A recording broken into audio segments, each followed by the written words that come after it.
yang utama kan saya mempermasalahkan ya tentang indera penglihatan dan indera Gini ya Pak ya. Jadi gini Pak. Asura udah ya selesai ya. Ya, saya jelasin ya ini ya. Dari versi KBBI ya. Definisi aja deh. Definisi kabir. Kabir sama lagi. saya. Tabir ya. Ya, ada disebut dengan tirai pembatas, ada penutup, ada penyekat. Ya gitu ya. Nah, terus kalau dari KBBI sendiri, tabir itu banyak klasifikasinya. Jadi ada tabir itu, tirai penyekat itu ada berupa asap, besi, surya, udara. Tabir mabir itu macam-macam tabir itu ada lagi beda. Nah, bumi ini juga ada tabirnya ya. Surya, tata surya juga ada tabirnya, tabir surya. Jadi bukan berarti bumi ini ada gendernya gitu loh. Atmosfer itu bukan seolah-olah menentukan gender bumi. Itu tabir namanya. Itu pembatas, dinding. Iya. Sama Sunslick ya. Ya, sama itu. Jadi gitu Pak. Udah. Ya, pengetahuan ya. Pertanyaan berikut ya. Pak Juna ya. Berikut. Dengar ya Pak ya. Para kristolog, para apologet ya, semua mengakuin bahwa ajaran yang paling detail tentang Bible itu Paulus Pak. Matius itu belum ada apa-apanya sama Paulus. Kalau soal penjelasan dan penjabaran soal ajaran Yesus ini. Jadi nggak bisa serta-merta, oh sudah ada sejak dulu, lebih detail itu Paulus, dan Paulus juga yang mencetuskan soal Trinitas ini. Kekristenan. Oh enggak. Terus Enggak ada di dalam Injil. Ini dilantiknya Yesus sebagai Tuhan kapan itu? Dilantik enggak pernah. Enggak pernah. Dia tidak pernah dilantik. Indonesia, bro. Tahun 325. Iya ada firman nih yang Hanya tanggal 25 Desember, jadi diangkatlah jadi kelahiran Yesus, padahal itu kelahiran Dewa Matahari, Dewa Konstantin. Anda itu salah. matahari. Sejarah itu sebaliknya. Itu sejarahnya loh Pak. Sebaliknya itu. Karena umat Kristen merayakan Natal, maka Kekaisaran Roma membuat perayaan untuk bersaing ya, untuk nggak salah. Sebenarnya kalau mau terbuka secara sejarah ya, pada saat perjalanan ke Damaskus itu jelas ya hermeneutikanya mengatakan di situ membayangkan bukan melihat Jesus Christ dari hermeneutika ya, berdasarkan hermeneutika. Karena kepanasan. Dan kegiatan politisnya adalah karena memang pada saat kerajaan Konstantin itu dia sudah merasa bahwa dogma ini sudah bisa berpengaruh. Sebenarnya ya, kalau kenyataannya, kalau kita runut silogismenya itu jelas kok. Ini memang si Paulus ini udah suruhan aja. Kalau masih logis, suruhan Roma. Iya jelas, karena udah mulai terganggu kerajaannya. Jelas. Politik. Iya. Dan dia paling jenius pada saat itu. Masalahnya emang Paulus. Itu asumsi kamu aja, Bang. Sejarah mencatat itu, bro. Enggak, asumsi kamu aja. Benar, sejarah nih, mau ditampilin nggak nih sejarahnya? Oke, tampilin pemburu. Tampilin dia tuntas. Tampilin. Tampolin.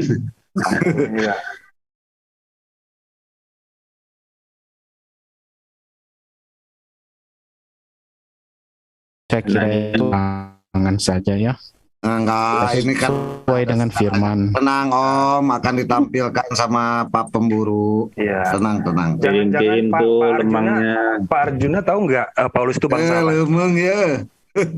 Tahu nggak? Paulus itu bangsa apa? Dia setahu saya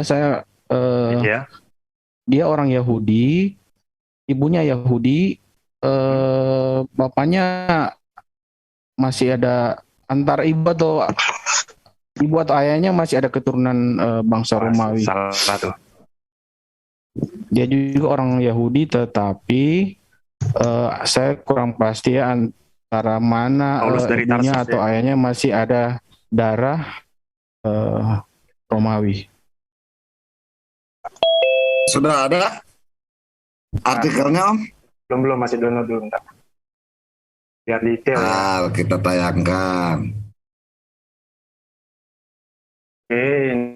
Nama Kristennya aja munculnya di Antioquia ya. Iya. Berapa tahun yang Iya kan, Kristen cuma istilah orang-orang yang percaya. Percaya kepada agama Yesus. Ya, bukan agama ya.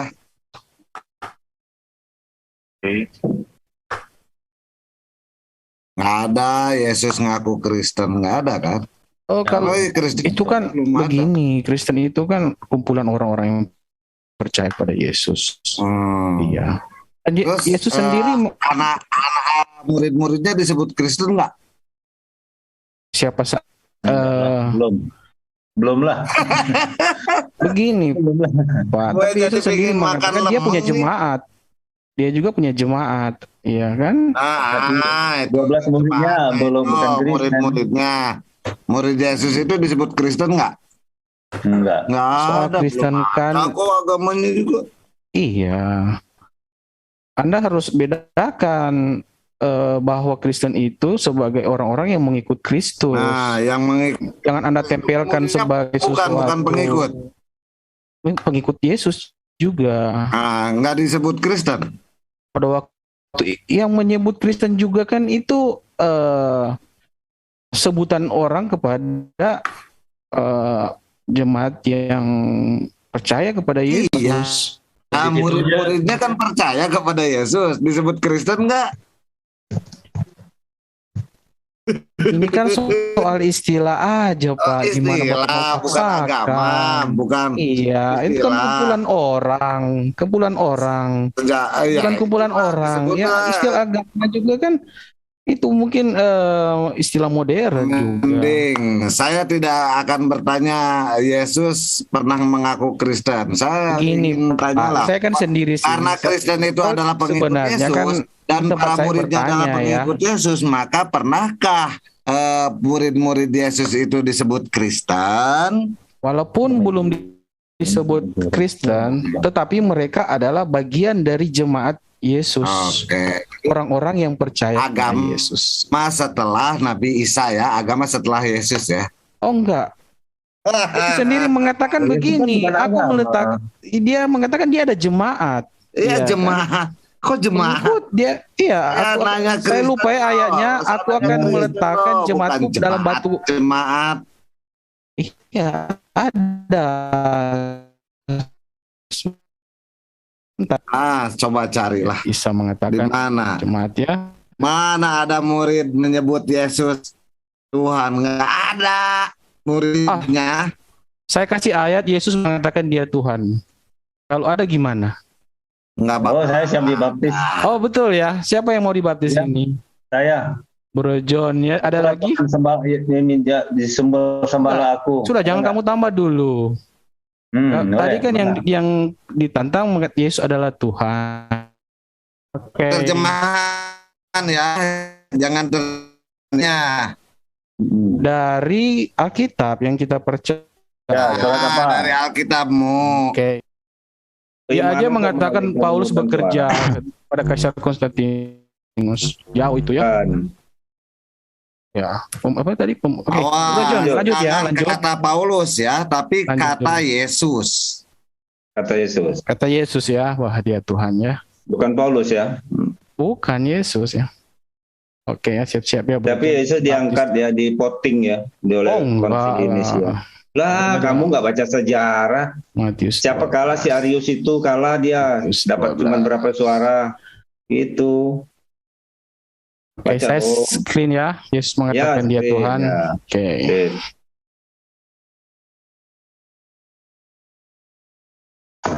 Oke, kita baca ya.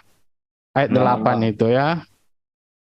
Oke, Yesus berkata, karena anak manusia adalah Tuhan. Tuhan atas? Iya. Hari Sabat. Tuhan ya. Adalah Tuhan. Matius 12. Oke, sebentar. Tuhan atas hari Sabat. Yesus mengatakan anak manusia adalah Tuhan. Sampai di situ ada kata anak manusia ada, tapi bukan Yesus. Ini kalimatnya aja ambigu ini, Pak.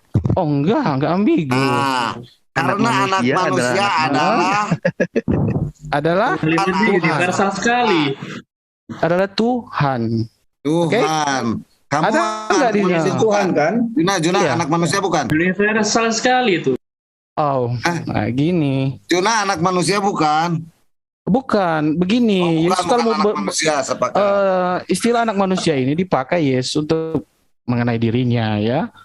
Ya. Hanya Bung Farhan, bagaimana Yesus ingin mengatakan kita juga anak manusia, Pak. Oh enggak. Kita juga anak manusia kan. Iya. Tetapi kalau Yesus dia berani mengatakan dia adalah Tuhan. Tidak ada kata yang jelas bahwa Yesus itu Tuhan. Ini anak manusia ada Tuhan atas hari Sabat. Anda tahu nggak hari Sabat itu terjadi karena apa? Hari Sabat itu ada karena kamu saja tidak merayakan hari Sabat.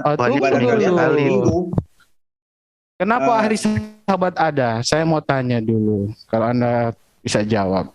Kamu Sabat itu kan dari orang Yahudi. Hari Sabat itu ada ketika penciptaan langit dan bumi sudah selesai. Tuhan istirahat. Maksudnya gitu. Enggak ada kata beristirahat, berhenti. Coba Anda cari berhenti. Tapi katanya Tuhan bekerja terus. Berhenti dalam hal penciptaan. Sudah setelah itu tidak ada lagi yang diciptakan. Ya, terus kalian tidak diciptakan Tuhan. Kalian tunggu, jangan dulu ke arah situ. Kita kembali sini Yesus mengatakan dia adalah Tuhan. Kembali ya. Mana ada Yesus Tuhan? Tidak ada kan? Karena anak manusia adalah Tuhan atas hari Sabat.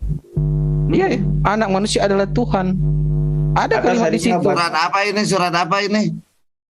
Matius Matius 12 ayat 8. Yesus berkata, karena anak manusia adalah Tuhan. Jelaslah di situ. Di teks aslinya coba ada nggak? Iya. Itu aslinya nggak ada, Om. Karena anak manusia adalah Tuhan atas hari Sabat. Tapi bukan Yesus kan? Ya, dia sementara coba Anda baca di sini. Aku berkata kepadamu, di sini ada yang melihat bait Allah. Jika memang kamu mengerti maksud firman ini, yang ku kehendaki ialah belas kasihan dan bukan persembahan. Tentu kamu tidak menghukum orang yang tidak bersalah, karena anak manusia adalah Tuhan. Kang Alip, silakan diulas Kang Alip kita tentang ayat ini nih. Jadi ada yang mau dibaptis kayaknya ini. Enggak. Saya belum terima itu. Tuhan atas Sabat. Kalau nama Tuhan itu pencipta alam semesta. Iya, hari Sabat itu terjadi karena apa? Karena penciptaan. Suatu hari. Masa hari Sabat tercipta karena apa, Pak? Jangan-jangan panitia hari Sabat ini. Hari ada Senin, Selasa, Rabu, Kamis, Sabtu, Minggu, bro. Atas hari Sabat ya. Hari Sabat itu kemudian Tuhan atas hari Sabtu, penciptaan sudah selesai. Atas hari Jumat macam mana? Atas hari Senin macam mana? Jadi cuma Tuhannya atas hari Sabat saja. Sorry lah ya. Anda salah. Anda Sabat itu artinya terlalu apa ya? Kerdil memahami Pak Arjuna. Lalu mengarah ke Sabat itu artinya apa, Pak? Sabat adalah hari di mana Tuhan berhenti. Itu hari Tuhan apa? Berhenti. Hari apa berhentinya? Hari Minggu? Hari Senin? Hari Selasa, ke-7. Rabu, Kamis. Hari ke-7 apa? Itu hari Sabat.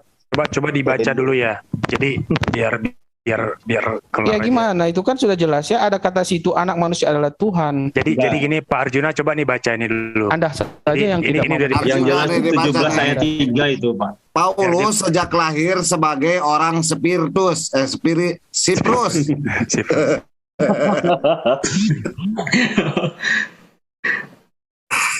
Jadi gimana nih, anak manusia adalah Tuhan sudah selesai ya. Yesus mengatakan. Baca dulu.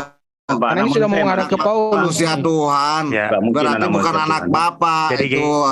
Itu dia nggak nyebutin dirinya sebagai Tuhan loh di situ, karena itu ada orang yang mengucapkan di situ. Bukan, ini dia sendiri yang berkata-kata. Yesus sendiri. Karena itu. Aku berkata kepada, lihat dari ayat 6. Matius berkata kepadamu, itu kalimat Yesus. Pak Pemburu Akal, yang barusan Pak Pemburu Akal belum selesai bacanya, Pak. Iya, ini nanti biar sekalian dibaca juga ya, apa artinya ya Patriark Konstantinopel itu. Nah ini, St. Paulus sejak lahir sebagai orang Siprus ya, menjadi Patriark Konstantinopel. Ya, 780 sampai 784. Oke, ini coba ini kita cari. Enggak, ini kita cari tahu dulu yang ini. Ini itu apa maksudnya? Oke, Patriark Konstantinopel. Ini artinya Uskup Agung Konstantinopel, Roma Baru, dan Patriark Oikumenes. Jadi ini Paulus siapa yang Anda bicarakan nih? Ya Paulus mana lagi? Paulus ada Santo Paulus. Taurus sama itu dari Tarsus. Paulus itu kan gelarnya yang ini. Itulah. Anda kan sudah salah tadi ya, Mas Paulus bekerja kepada Kaisar Agustinus. Kan pada saat itu kan dikumpulkan kan para uskup-uskup itu kan dikumpulkan. Masuk Paulus. Bekerjanya pada Paulus masa kan memang antek-anteknya Romawi, Pak. Konstantinopel itu emang berhenti ada kapan Profesor bubarnya? Iya. datang nih. Semakin nih. Zaman Paulus itu belum ada ya keuskupan Konstantinopel. Iya, tapi dia antek orang Romawi kan, untuk membunuh murid-murid Yesus. Ya setelah pertemuannya dengan Yesus kan dia bertobat. Iya, yang bukan Yesus itu Pak, itu pernah wujud lain menyerupai Yesus. Bro. Yesus itu John. turun Kepanasan setelah akhir zaman. John yang turun kedua kali. Kepanasan mau dibaptis. Yesus turun kedua kali di akhir zaman. Hati-hati Bro John, ucapan kamu. Aku sudah dibaptis tapi enggak ada Yesus mengatakan akulah Tuhan. Itu sudah. Anak manusia itu Tuhan dari Sabat. Iya. Aku juga anak tahu kalau Tuhan manusia adalah Tuhan. Itu kepanasan. Yohanes 17 Yohanes 17 ayat 3 sendiri itu bagaimana? Mengatakan. Pak, Paulus itu tapi Yesus mengatakan. Anda kan mau cari di mana Yesus mengatakan. Iya. Nah, ini saya katakan Pak, ya Arjuna, Yesus mengatakan satu-satunya Tuhan yang benar itu adalah Allah dan aku adalah utusannya. Itu satu-satunya Tuhan yang benar, Yesus yang mengatakannya, Pak. Iya itu benar itu. Dalam Al-Qur'an. Iya. Kalau dari segi Tritunggal. Kalau ayat yang tulisan kau tadi itu ambigu sekali. Anda yang ambigu, nggak mau terima. Anak manusia Tuhan dari Sabat. Iya. Kalau Anda pahami hari Sabat dari mana itu? Ada. Berarti hari Sabat tercipta Tuhan karena Anda itu Tuhan manusia, Pak. Iya, memang dia lahir dari manusia maka disebut sebagai anak manusia. Dan Yesus selalu mengatakan dirinya anak manusia. Pak, ya. Yesus anak manusia, dia netek nggak sama ibunya? Iya, jelas ya. Netek kan? Berarti Tuhan netek. Sebagai manusia dia menetek. Ya, berarti Tuhan netek tuh. Eyong, Om. Firman yang jadi manusia dia kan datang sebagai manusia. Iya, makanya nggak bisa artinya. Nah, anak manusia nggak bisa disamakan dengan enggak, Tuhan. Ini kata-kata Yesus sendiri. Siapa yang mensamakan? Tulisannya tulisannya merah apa enggak? Yang ayat Anda baca itu hasil dari Kredonesia. Akhirnya muncul genetikum de facto kan. Jadi dilahirkan tapi bukan ciptaan kan seperti itu. Itulah hasil dari Konsili Nisea. Akhirnya muncul Kredonesia. Iya kan? Oke, jadi asas dasarnya itu Yesaya 7:14. Iya kan? Iya, kalau ngambil dari bukan Tritunggal semua itu bertentangan, Pak. Pasti bertentangan. Hanya dengan Tritunggal. Iya, dasarnya semua bisa terjawab. Dasarnya itu, ya kan, pemahaman orang Kristen itu biasanya pakai Yesaya 7:14 dan Sefer Bereshit 2 ayat 4. Gitu loh. Kalau kita merujuk ke bahasa aslinya tidak ada. Ayat yang Anda baca itu hasil dari kredo. Enggak, itu kata Yesus langsung. Kalimat bukan kredo itu. Dari kredo itu. Bukan. Iya, ini loh, kredo itu kan akhir yang di ujung kata-katanya itu kan ada genetikum de facto non factum. Yang mananya dilahirkan tapi bukan ciptaan. Nah, ini yang dimaksud orang Kristen bahwa Mesias yang ilahi, bukan Mesias yang insani kan gitu. Iya enggak? Enggak, ini sudah mau saya kan tadi diberi tantangan ya. Iya. Saya sudah menjawabnya. Iya.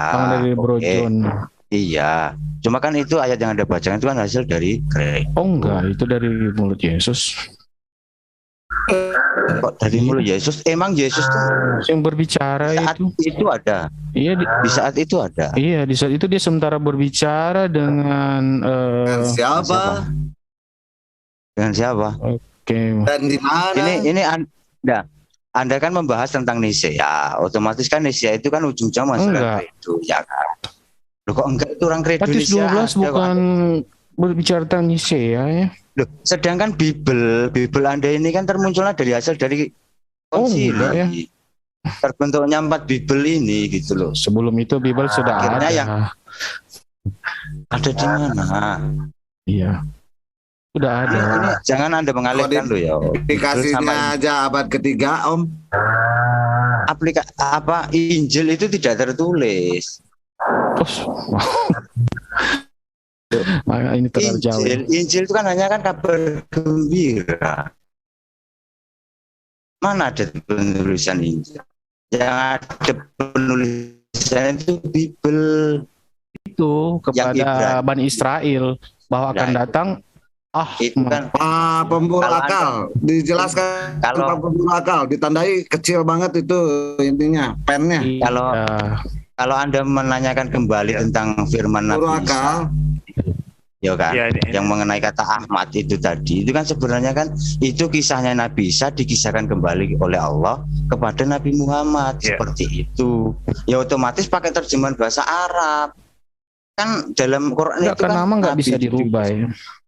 Ya kata sekarang kalau nama nggak bisa dirubah. Tapi dalam Song of Song itu kata Muhammadin itu Makmadin ada Muhammadin Makmadin. Makmadin kan kalau orang gini loh. Makmadin beda dengan Muhammad ya. Ya oke lah gini. Jadi, baca Yesaya 29 ayat 12. Di situ kan ada tertulis Hera. Begini Pak. Kan dari ayat Al-Quran sudah dikatakan yang Ahmad itu akan ditemukan hanya dalam perkataan Isa. Kenapa jauh-jauh lagi ke jadi yang tempat namanya lain ke Song of Song? Ya oke. Berarti yang namanya Anda kitab suci sebentar. Jadi gini. Arjuna sebentar.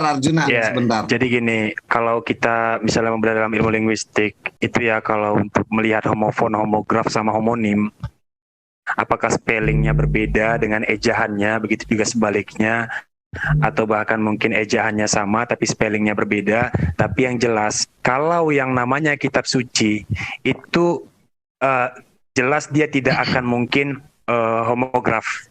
Jadi apapun ceritanya, mau spellingnya mau gimana, huruf per hurufnya itulah dia kenyataannya kan gitu. Ini Anda sudah dapatkan di Injil bahwa Yesus mengatakan Ahmad ada nggak? Bukan huruf by huruf aja, jadi huruf by huruf aja. Jangan gitu. Dari enggak. Iya, maksudnya Bapak ini dia mencari akar kata linguistik. Iya, jadi tapi petunjuk dalam Al-Qur'an itu hanya akan ditemukan dalam sebentar dengarkan dulu spelling nih. Iya, jadi dengarkan dulu.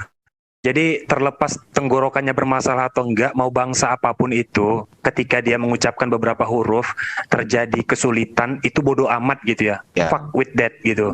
Yang jelas hurufnya nggak boleh dirubah, gitu aja udah hurufnya. Terlepas dia mau cadel, lidahnya pendek kayak bodoh amat, kan gitu. Nah ini jadi itu yang tadi. Jadi nggak bisa juga kita elakkan. Yang penting kita merujuk kepada ejaannya aja, arti dari ejaan Anda sudah itu. mendapat petunjuk dari Allah bahwa Ahmad itu ditemukan dalam Injil. Jangan cari di Song of Song. Song of Song kan menurut agung gitu. Iya, Anda kan menghubungkan Makmadin tadi, tetapi dari Al-Quran Allah mengatakan kepada Muhammad, Ahmad itu akan disebut. Bukan, saya menjelaskan bukan dari itunya. Saya bodoh amat dengan ayat-ayatnya, nggak peduli saya sama ayat itu. Anda nggak peduli ya perkataan Allah. Bukan, ini soal saya penjabaran soal ini aja. Soal begitu aja, kenyataannya gitu. Kalau memang kita kalian ini ambigu. Tadi ketika saya menyampaikan ayat Alkitab yang mengatakan anak manusia adalah Tuhan, kalian tidak mau menerima. Saya nggak ada bilang kayak gitu. Itu tadi banyak. Saya jelaskan dari ilmu linguistik kok. Maksudnya Bapak ini kita ikuti secara linguistik bahasa. Dengan linguistik akar kata, karena ingat bahasa Semitik, bahasa Arab, Ibrani, Aram itu kan serumpun. Termasuk bahasa Semitik begitu. Jadi akar katanya itu bisa dicari. Dengan artian yang sama. Maksudnya Bapak ini seperti jas merah lah. Muhammad itu bukan nama ya. Bukan sejarah. Pertanyaan saya, Muhammad itu bukan nama ya. Contohnya hanya gelar aja mungkinnya Muhammad kan gitu. Yang sebenarnya Ahmad. Gitu kan? Jadi Muhammad itu sebenarnya hanya gelar aja. Jadi nggak tahu yang mana. Ahmad itu artinya apa? Nah, jadi kalau mau tahu dengar ya, dalam ilmu linguistik ya, kalau adu bego, saya malas kalau adu bego, serius. Kalau dalam ilmu linguistik ada a priori dan a posteriori. Jadi gini, genoteks sama fenoteks. Perhatikan ya, genoteks sama fenoteks. Ilmu linguistik. Bukan, kitanya yang bego. Kalau sekedar asumsi kita yang bego gitu loh sebenarnya. Jadi lo iya dong. Iya, jadi nggak boleh asumsi genoteks sama fenoteks untuk mengartikan itu berupa nama atau gelar. Tahu ya. Dong. Kita kan nggak lagi ngomong sama Allah. Iya. Kita kan lagi ngomong bareng. Ahmad yang dihubungkan orang Muhammad. Bukan. Kan yang mau ditanya nih, itu kata untuk orang yang diberi gelar atau nama orang tersebut memang itu. Mau dia Makmat kayak Muhammad kayak tenggorokannya cedal waktu dia bilang kayak gitu, bodoh amat. Spellingnya yang jelas ejaannya itu gitu. Nah, kita bedah dong dari genoteks fenoteksnya. Kalimat itu hadir, keterangan sebelumnya mendukung nggak bahwa itu diperuntukkan untuk gelar atau nama seseorang. Disebut nama di situ? Nah, kalau dia misalnya homonim bahwa ada coba ditampilkan ayatnya dulu. Ayatnya di mana? Kembali. Yang dari tadi malas kalau bahas ayat sebenarnya. Sama yang lain aja kalau bahas ayat. Saya bahas ini aja, linguistik aja. Saya tertarik. Gitu. Ayatnya di mana ayatnya? Saya nggak tahu ya. Arjuna. Mana asal kata Allah? Orang akademisi loh Arjuna. Iya. Jadi begini, saya timbul pertanyaan ini ya. Pemburu akal ini orang akademisi. Buat pemburu akal ya, dari mana asal kata Allah ya? Iya. Dari bahasa Semitik. Saya timbul pertanyaan. Sebenarnya nama Tuhan Muslim itu Allah atau lah? Karena ada juga sebut Alhamdulillah, gitu kan? Iya, Kalau nama kan nggak bisa diubah-ubah. Perhatikan ya, Om. Coba saya jelasin sama dia ya. Tapi jangan buru-buru ya. Gini, total nabi yang ada di dunia ini ya, itu ada banyak ya, dan ada fasenya kan. Ada berapa? Sebentar dulu dong, jangan ngotot gitu, jangan terlalu bergairah, dengar dulu penjelasan orang. Jadi kalau misalnya gini, kapan sih memang Injil itu, Yesus Kristus itu turun kapan? Emang sejak pertama manusia diciptakan dia turun? Ada fasenya kan? Semua silogisme itu udah dibangun kan oleh Tuhan kan? Begitu juga bahasa. Tapi kalau soal, karena nama Allah itu dari bahasa Semitik, berasal dari zamannya Nabi Nuh, berarti nama Allah itu buatan bangsa Nabi Nuh tuh, jangan-jangan. Kan kayak gitu kan, merujuk ke situ kan? Gak gitu juga Om. Jadi semua itu sudah ada sebenarnya, cuman komunikasi manusia ini kan dia dari bangsa-bangsa itu kan berbeda-beda bahasanya. Dan petunjuk-petunjuk dari Tuhan yang Anda dewakan itu kan, yang Anda mahakan itu, Tuhan Yesus yang Anda mahakan itu juga ada fasenya. Gak serta-merta cilup basim salabim langsung utuh, nggak gitu juga bos. Nggak sedangkal itu kita memahaminya. Terus karena itu berasal dari bahasa Semitik, Allah itu berarti buatan bangsa Nabi Nuh, nggak gitu juga bos. Gitu loh. Ya berarti sama aja kita membaca ada perkataan Ibrahim di dalam Quran gitu loh. Ya memang di dalam Quran memang terdapat dengan bahasa Arab dan kosakata Arab. Tapi apakah mungkin Nabi Ibrahim dulu di saat dia hidup itu pakai bahasa Arab? Kan pemikirannya kan seperti itu. Itu. Ini bener enggak nih argumen saya nih Pak? Yang pemburu akal nih. Iya, yang jelas kan susah menelusuri kan? Agak susah menelusuri karena kan ya memang karena kebanyakan orang Kristen ini tidak memahami linguistik. Dalam gitu. Al-Quran itu kan menerjemahkan banyaknya bahasa komunikasi, bahasa-bahasa Ibrani dituangkan ke dalam bahasa Arab. Jadi untuk menelusuri ayatnya. Jadi kalau memang mau tahu gini ya, kapan sih manusia sepakat menggunakan bahasa itu? Kalau mau merujuk ke sana ini gila sebenarnya. Jadi ini di sini ada bahaya sebenarnya, inilah dia ilmu linguistik ya. Kalau mau dirujuk ya, kalau kita mau fair terbuka, kapan manusia sepakat menciptakan bahasa Indonesia semisal atau bahasa pertama tuh kapan? Siapa yang sepakat itu? Terus kapan Adam mengajari bahasa Arab itu ke anak-anaknya? Gimana cara dia ngajarin tuh kalau emang ada manusia pertama? Kan gitu. Jadi otak kita kan nggak sedangkal itu loh, karena berdasarkan sejarah terus terminologinya, sudah ada terminologinya, ya kita susah membuktikan itu, kita susah, nggak gitu juga. Jadi zaman dahulu juga simbol-simbol itu juga literasi yang dibalut dengan simbol, bukan huruf, simbol-simbol aneh, primitif, Neanderthal dan Cro-Magnon juga udah ada komunikasi, cara mereka berkomunikasi. Bahkan ya, Neanderthal itu biar tahu ya, dia itu memiliki keyakinan loh ketika mereka melakukan kegiatan-kegiatan itu berdasarkan dari rujukan pendekatan sejarah ya, bahwa Cro-Magnon atau Neanderthal itu dipercaya bahwa itu ada sebelum Adam bahkan. Jadi zaman dinosaurus tuh manusia itu ada. Manusia itu zaman dinosaurus tuh. Mereka komunikasinya itu pakai body language, terus juga pakai simbol-simbol, terus pakai dedaunan juga, terus pakai tanah juga, pakai gundukan, itu mengandung makna untuk menjaga wilayah teritori. Mereka juga udah percaya soal ada yang sangat besar gitu. Nah, bagaimana mungkin apa di situ pertama kali lahir kata Allah gitu? Nah, jangan-jangan mereka tuh yang ngarang tuh bahwa Allah dari mereka, jangan-jangan. Nah, pendekatan ini kita makanya nggak bisa lepas dari epistemologi. Kalau mau bahasa agama ada ontologi, terus ada apa lagi? Ada terminologi. Jadi kita nggak ngabluh gitu loh, nggak absurd, Bos Arjuna gitu. Semua ada landasan teorinya, ada pendekatannya untuk mencari tahu satu tekstual itu. Gitu. Itu kalau pemikiran secara universal ya, tetapi Jadi pemikiran primitif maksudnya yang mau dipakai. Pakai kalau universal. begini ya, Ya universal lah. universal.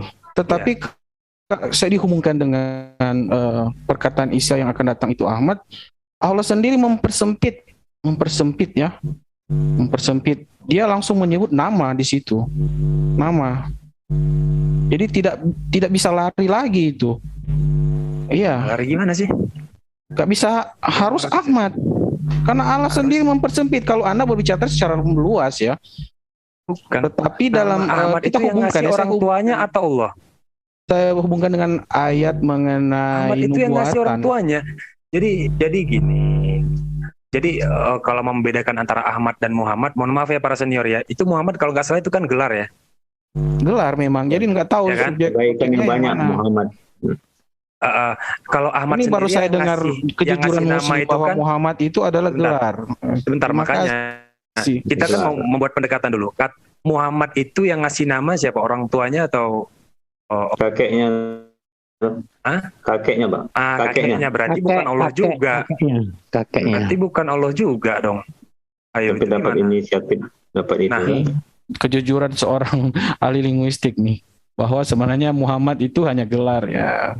Ternyata memang benar, ada juga Muslim yang percaya seperti itu. Jadi karena memang diberikan gelar oleh kakeknya, maka semua orang memberi nama, menganggap bahwa manusia yang ada di atas kendaraannya itu namanya Muhammad gitu ya. Gitu. Artinya kalau gelar kan artinya itu hanya bisa saja itu hanya karena menurut Anda gelar. Bisa saja itu hanya sebuah Bukan imajinasi ya gitu cerita. bisa saja, bukan bisa saja. Di sini Kata-kata mau dicari mu-nya itu tahu. tambahan untuk menunjukkan kebaikannya banyak. Jadi Ahmad, Muhammad. Jadi Ahmad itu artinya juga baik. Seperti itu, Pak. Ya emang kalau bahasa Jadi nama Muhammad sebenarnya bahasa itu Arab yang lebih siapa? paham. Tapi saya Mau nanya dulu buat Ahmad bin Abdullah lah. Nama sebenarnya Muhammad itu siapa ya? Karena ternyata Muhammad itu hanya gelar yang menurut Ya Muhammad, Pak. Panggilan harinya Ahmad. Ahmad bin Abdullah. Ya, Ahmad bin Abdullah. Nggak ada itu Muhammad. Jadi ternyata hanya gelar aja ya yang Muhammad itu. Bukan. Memang nama Muhammad, kata-katanya Ahmad, Pak. Ada tambahan mu. Sama dengan muslimin, muzakir, zakir, muzakir. Muslimin Beda, dan Pak ya, kalau muslimat. menyebutkan misalnya Trisno dan Sutrisno Ada imbuhan itu orang mu-nya, yang Pak. berbeda. Enggak, sama orang yang sama itu. Trisna dan Sutrisna ada dua orang yang berbeda. Jadi gini. Kalau menurut saya gini ya. Kalau menurut saya nanti ditanggapin ya para senior ya. Anggaplah Muhammad namanya Ahmad, tapi sudah dapat nggak Ya nama nggak bisa Ahmad gitu, itu di kan dalam Anda Bible? aja yang pengen nganggap gitu, nggak sesembarangan itu juga ngebahasnya, bro. Jadi gini, kalau menurut saya senior ya, apakah benar nih pandangan saya benar atau enggak? Jadi pada saat Nabi Muhammad itu kan diangkat jadi Rasul kan di umur 40 tahun tuh.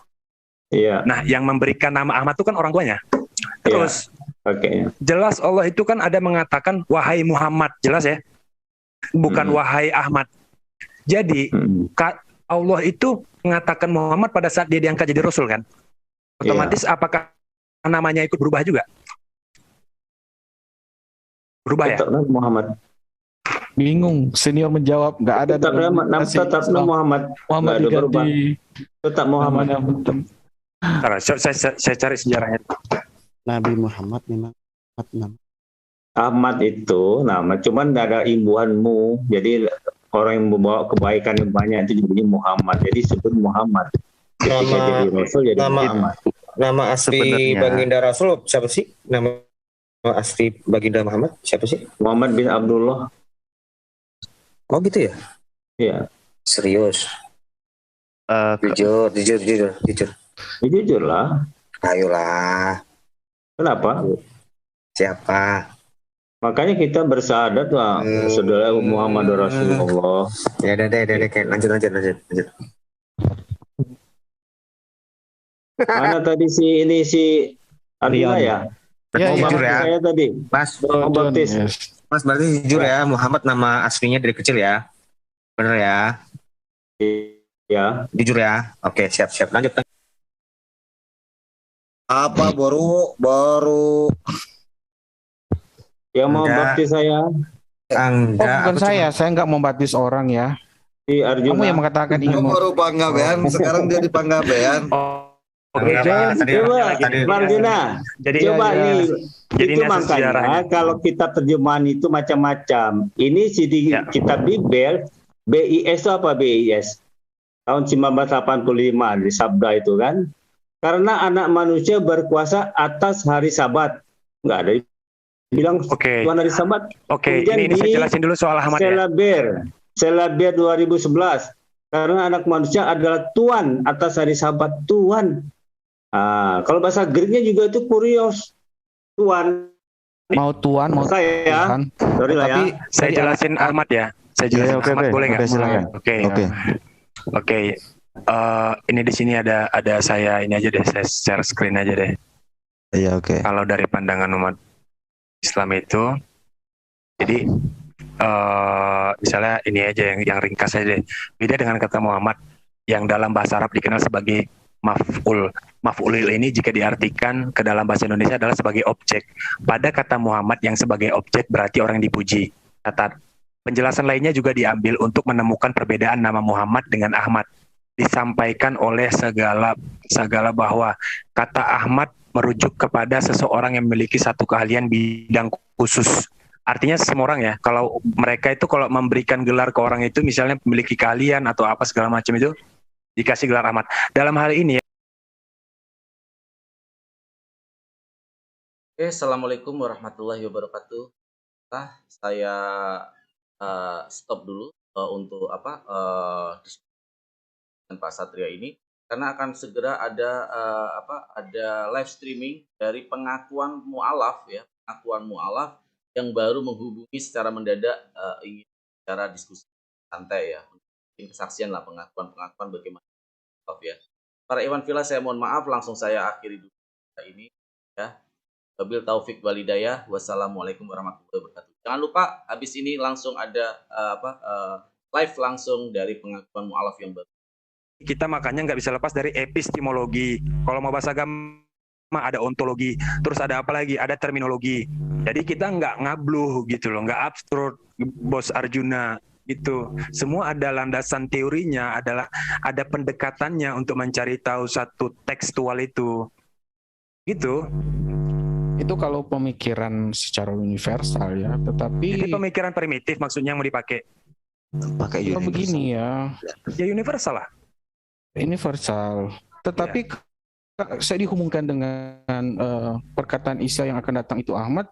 Allah sendiri mempersempit ya.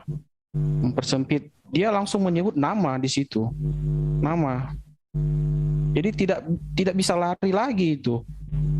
Iya. Lari gimana sih? Gak bisa, harus Ahmad.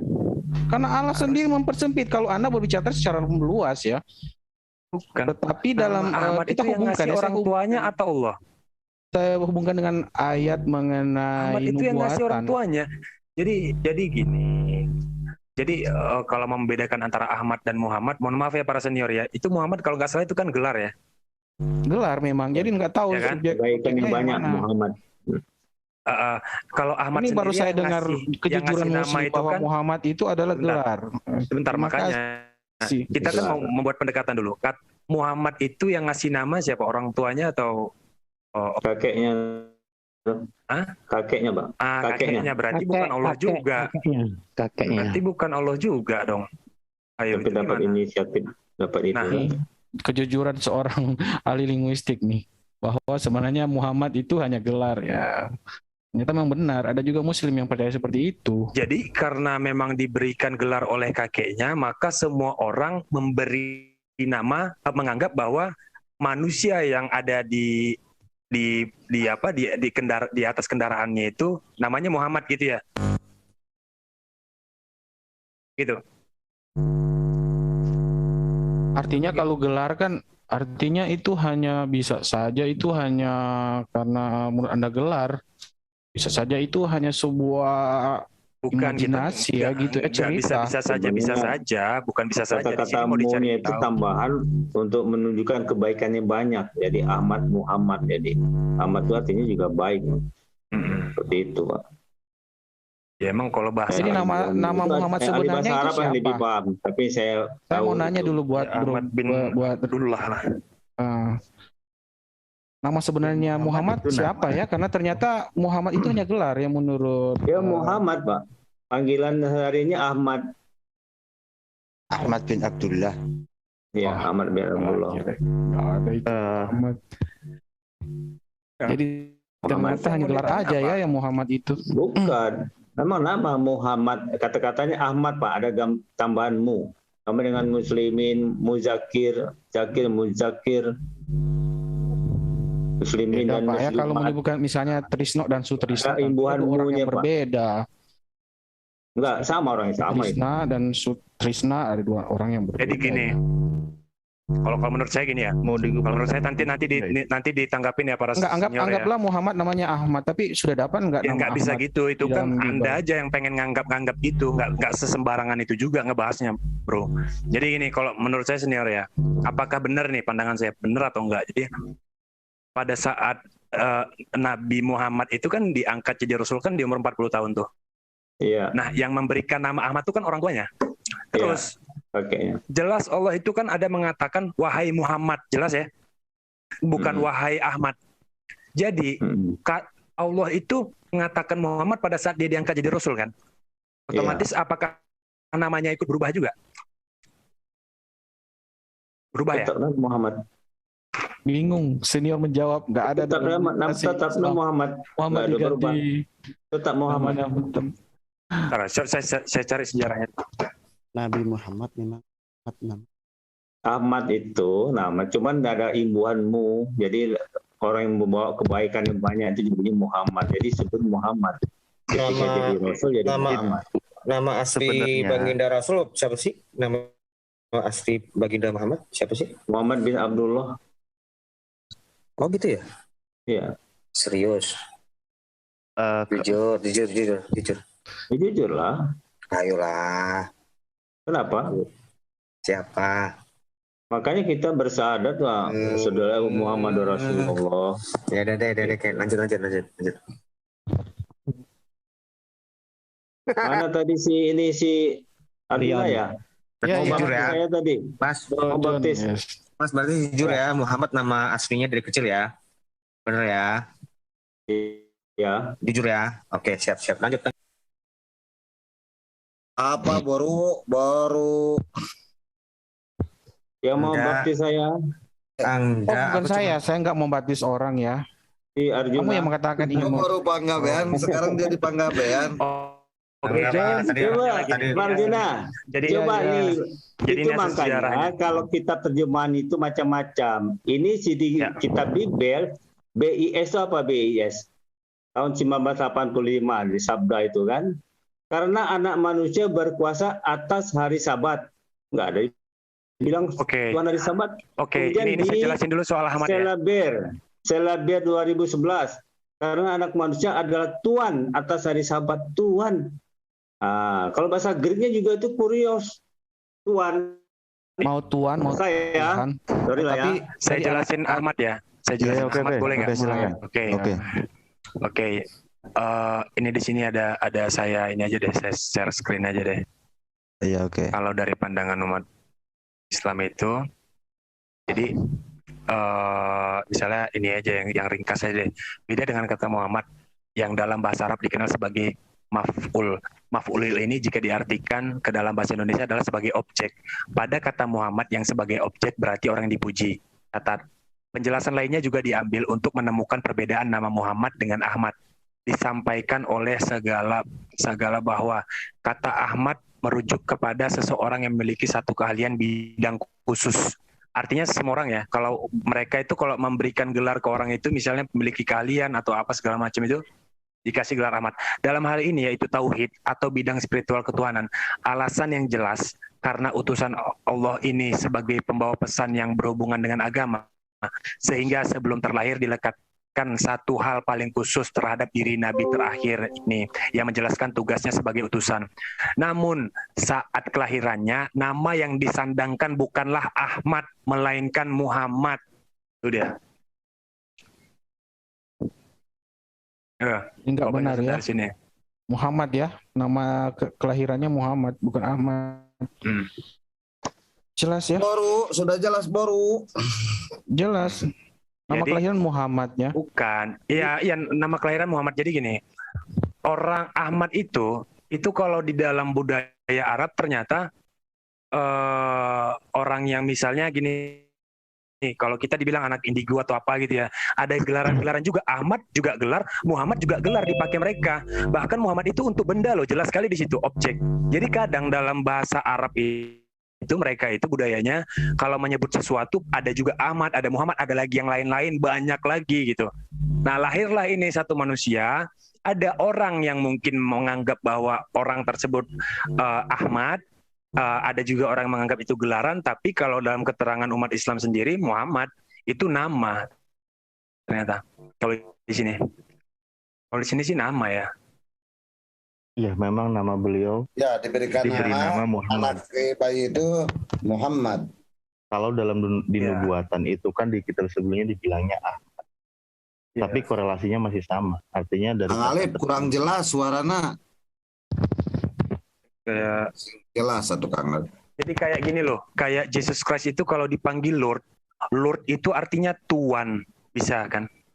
Lord itu dianggap Tuhan juga bisa. Spellingnya sama, L-O-R-D, Lord. Nah masalahnya Jesus Christ itu diperuntukkan untuk Tuhan atau Tuhan. Kalau dia dalam ilmu linguistik ya, maka keterangan yang diambil merujuk kepada mana sehingga mendukung bahwa dia seorang Tuhan atau seorang Tuhan.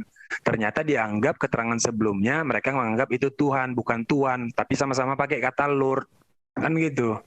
Makanya sebenarnya enak sih membahas ini, tapi kadang kita kekurangan bahan ya kan. Kekurangan bahan atau kadang tidak nyambung. Ya, kadang juga gitu. Jadi gitu. Jadi terlepas mau gelaran apa kek, mau gelaran itu mau apa, yang jelas ya kalau dalam keterangan kitab Al-Quran, kitab suci Al-Quran, Muhammad nggak pernah ada bilang Ahmad ya. Ada nggak ya Pak Senior? Ada nggak? Nggak ada. Iya, Ahmad itu bagian dari gelarnya. Kalau nama aslinya Muhammad gitu.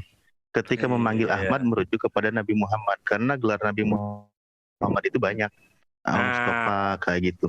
Itu Al-Mustafa manusia pilihan juga merujuk kepada Nabi Muhammad. Sayyidil Mursalin. Ya, jadi ya keren sini. Jadi gini, kenapa ya syahadat itu disebutnya percaya kepada gelarnya atau percaya kepada orangnya? Ternyata dan aku bersaksi bahwa gelar adalah utusan Allah atau nama itu adalah utusan Allah atau objek itu, orang itu adalah utusan Allah. Ternyata kerennya yang saya tangkap nih barusan ya, tiga-tiganya dapat bos.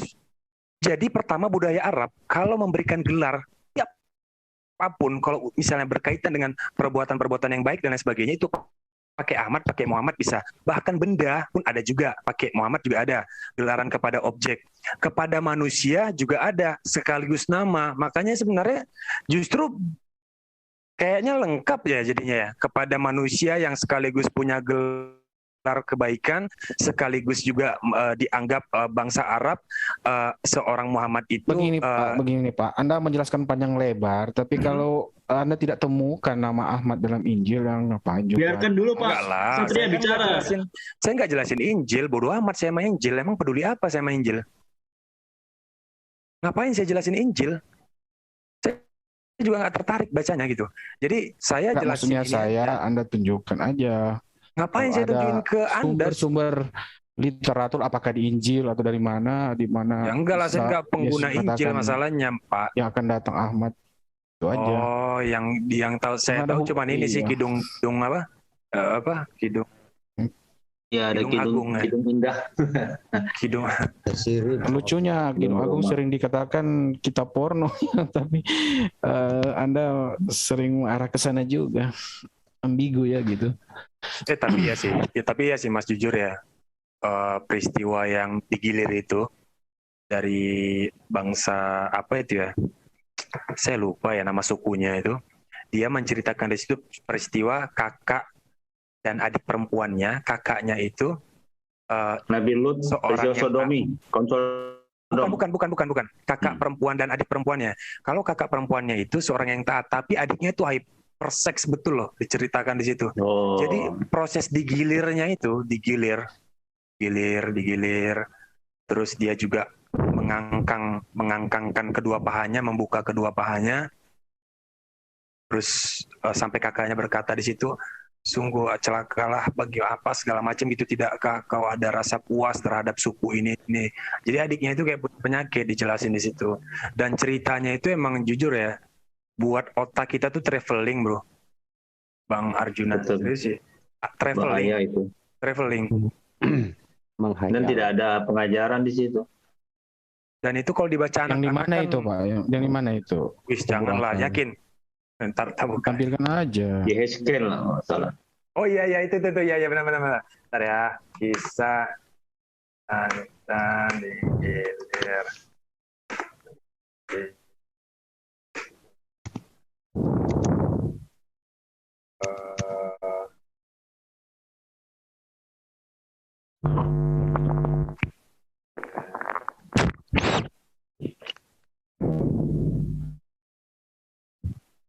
Ntar ngobrol. Ya.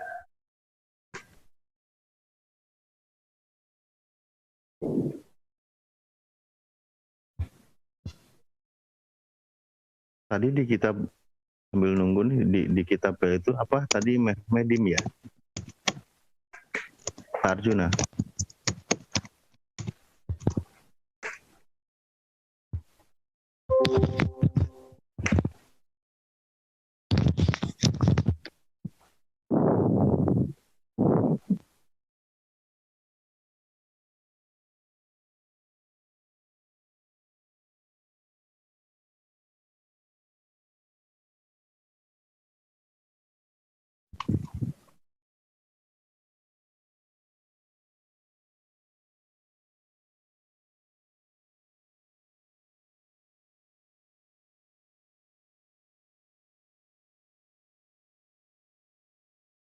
Lanjut.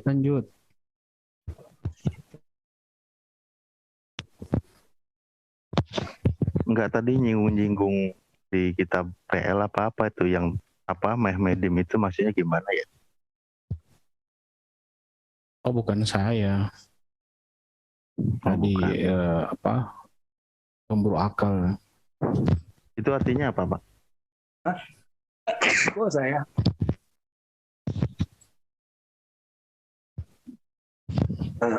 Seingat saya Madin itu buka kata kerja ya, barangkali kata kerja, bukan kata benda atau objek. Yes, oke. Medim kata kerja, artinya apa Pak? Kerja. Saya seingat saya kata kerja aja, saya lupa ya. Medin itu kan di Kidung Agung itu ya. Itu ada pernah di translate porno itu Google. Ya. Bukan. Ya antara Google, saya antara bahasa kitab Yehezkiel nih, sorry ya. Ia melakukan lebih banyak lagi persundalannya sambil teringat kepada masa mudanya waktu ia bersundal di tanah Mesir. Ia berkahhi kepada kawan-kawannya bersundal yang auratnya seperti aurat keledai dan jakarnya seperti jakar kuda. Kau menginginkan kemesuman masa mudamu waktu orang Mesir memegang dadamu dan menjamah susu kegadisanmu. Ya sekali kisah tersebut di atas terdapat dalam perjanjian lama yaitu ke-26. Nah ini ya, ntar saya cari dulu, ada loh itu yang bikin saya agak naik hormon saya ntar. Nah ini kok artikel Pak yang ditampilin kan tentang ayat.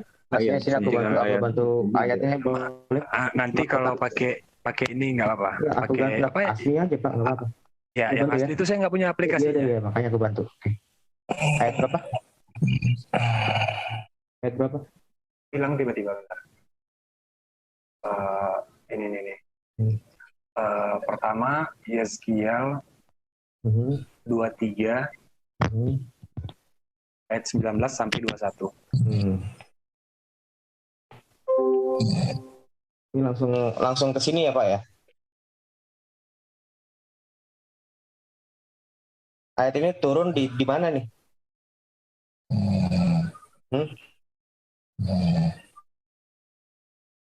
Halo. Ya. Ini maksudnya kan? Ya. Ini saya lagi baca juga. Ini apa maksudnya? Dibaca di screenshot aja. Nah, coba Ya, silakan buat kesimpulan. Iya, tadi kan udah dibaca itu kan? Iya, ini sekarang kesimpulannya apa? Ya, bukan hanya itu. Enggak, ini aja dulu, ini satu-satu. Kesimpulan gimana? Kesimpulannya banyak ayat porno di Bible. Kesimpulannya gimana maksudnya? Oh, begini. Saya jelasin ya. Boleh saya jelasin? Boleh saya jelasin? Kan Mas ini kan seorang ini ya ahli pikir ya. Ya, yang apa? Bagian yang mana? Katanya kan pengguna akal kan ya. Menggunakan akal kan. Juga kan. Betul. Harus. Tapi membaca juga harus pakai akal. Ini kan ayat 19 Andirion mulai beraksi ternyata. Ini kan silakan Andirion. Dengar. Iya, ayat ini kan nggak berdiri sendiri. Nah, kita mesti lihat dari pertamanya. Dengan membaca pun kita ngerti kok. Sekarang? Enggak lah Pak, dengar dulu. Tanpa menafsir, dengan membaca pun kita ngerti loh. Ya, tahu nggak yang dimaksudnya itu adalah bukan keterangannya tapi diksinya itu loh. Jadi diksinya. Iya, jadi sebenarnya itu udah bahasa yang spesifik, bukan bahasa metaforik lagi. Tapi kalau pakai bahasa metaforik, otak itu akan kesulitan untuk traveling gitu. Kayak membuat satu abstraksi di kepala. Benar. Kalau catatannya mesti ada catatannya. Kalau kamu membaca langsung ke 19. Yang memang loncat-loncat. Cuman begini Pak. Iya. Alkitab itu ditulis dalam satu nafas. Dia bukan ada asbabun nuzul. Nah, baca dari atas. Bahkan gini ya. Silakan Pak, baca dari atas. Enggak Pak, agak lelah saya baca itu. Jadi gini. Silakan. Iya, saya udah paham maksudnya. Apa coba? Jadi gini. Apa? Bahkan gini ya. Iya, dengar dulu. Apa? Iya, ya kok apa sampai berapa kali apanya? Satu kali aja dong apanya. Kenapa harus apa? Yang Bapak paham. Satu kali aja. Ya makanya saya mau ngomong ini terus diburu terus sama apa. Nyantai aja. Ya nyantai aja nih. Ya sekali aja silakan deh. Jadi bahkan kalau mau dibaca lebih mudah lagi kalau dibaca langsung satu utuh tuh satu Bible gitu loh. Nanggung kalau dari ini cuman ayat ini doang, nanggung. Satu Bible pun dibaca ketika misalnya kita melihat ada pilihan kata di situ, ada frasa ya, atau nggak usah frasa deh, ada diksi menjamah susu misalnya tuh, menjamah memeras atau bahasa payudara kayak tetek kayak apa kayak bodo amat deh. Tapi ketika baca itu pilihan katanya, diksi ketika membaca huruf per huruf itu ada kayak mana sih tadi jakar tuh. Itu di situ udah ketika baca jakar semisal yang dibayangkan apa di kepala, terlepas satu Bible dibaca atau lagi nonton film Doraemon deh gitu, ketika bayangkan jakar tuh apa di kepala abstraksinya ya jelas kan merujuk kemana kan, akan terlalu terbuka kan di kepala itu, terlalu ekstrim gitu. Semisal saya ngasih tool eksperimen aja kayak gitu ya. Saya juga bisa nyebut kalau baginda Rasul itu mencabuli orang bisa loh. Iya, jadi gini. Ada, saya juga bisa tunjukin. Dan ini sahih. Bukan, ini pilihan diksinya, Mas. Nah, ini pemilihan diksi juga. Saya juga bisa nunjukkan nih, Pak. Mas. Sebentar. Enggak. Di situ dulu, berhenti di Alkitab situ dulu. Iya, enggak apa-apa. Berhenti di Alkitab situ dulu. Iya, kita bakal bahas itu. Cuma nanti dulu, jangan jumping. At-Tahrim nih contohnya. Jumping. Iya, mau bahas itu juga nggak masalah. Nanti dulu, Aderion. Nah, enggak kalau nanti dulu. Biarkan Pak Satria berbicara. Ya. Jadi gini Mas Aderion. Gini Mas Aderion. Silakan. Enggak usah manggil Mas. Ade aja. Ade Aderion. Silakan. Kalau mau nyari makna sesungguhnya, pengertian maksud dari ayat itu kita harus baca seluruhnya. Ini bukan mau nyari makna, tapi bagaimana otak kita itu Tadi kan tentang pemilihan diksi. Yang kamu Iya. Nah iya itu. Iya. Kata itu yang kamu nggak dapat di kepala kamu kan? Maksudnya nggak dapat gimana? Pemilihan kata diksi dari kata zakar itu yang kamu nggak terima kan? Bukan hanya zakar, banyak lagi. Sama, gitu juga dengan diksi menggauli. Oke, sebentar ya. Itu menggauli loh. Menggauli. Emang kalau menggauli itu konotasinya identiknya pasti udah ke arah hubungan badan gitu ya? Ya pasti ngentot lah. Wah ini. Astaga, Aderion. Itu saya bergaul dengan teman saya. Aderion tidak menggunakan bahasa kasih. Loh, kok kasih? Menggauli itu kan cuma bahasa yang sopan. Cuman artinya sama aja nggak dengan ngentot, penetrasi. Why not? Kenapa salah? Ada yang salah? Astaga, Aderion. Loh. Menggauli itu kan bentuk sopannya. Menggauli itu cuma bentuk sopannya. Cuman hasilnya ngentot. Kalau di Indonesianya. Astaga. Kan bahasanya sopan, Rion. Bahasanya itu tentang sopan, tapi istrinya kan berarti penetrasi kan? Ada penetrasi di situ kan? Kita udah tahu ngentot kan? Ya, sebentar ya. Kita ngentot benar nggak? Ya memang. Jadi berarti bahasamu.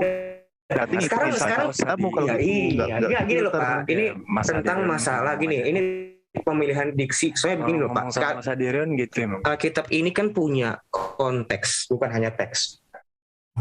Ada konteksnya. Yang dimaksud dengan perzinahan di sini, apa buah zakar itu kalau orang-orang Yahudi berzina itu menyembah ilah lain.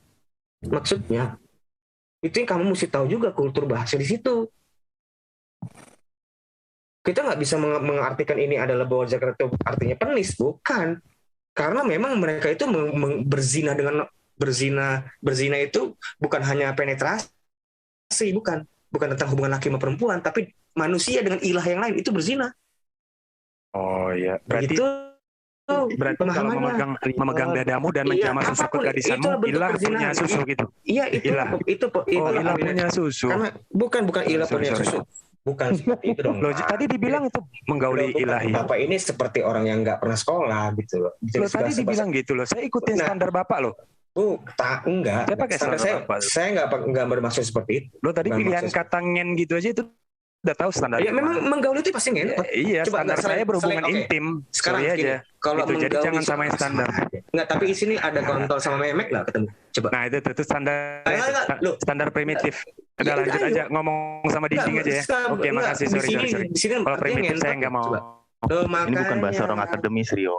Terserah Pak. Ini kita langsung aja fair-fairan. Di sini artinya ngentot nggak? Mau nggak kamu terima?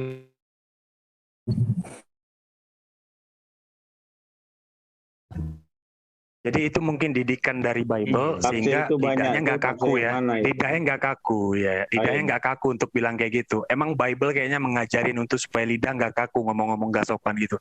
Kalau gitu ngomong aja sama orang tua kamu, bro. Bilang sama mak ngen gitu. Saya mau ngen gitu sama gitu aja. Iya, atau siapa? Atau keluarga deh. Itu siapa deh? Menggauli budaknya itu bisa.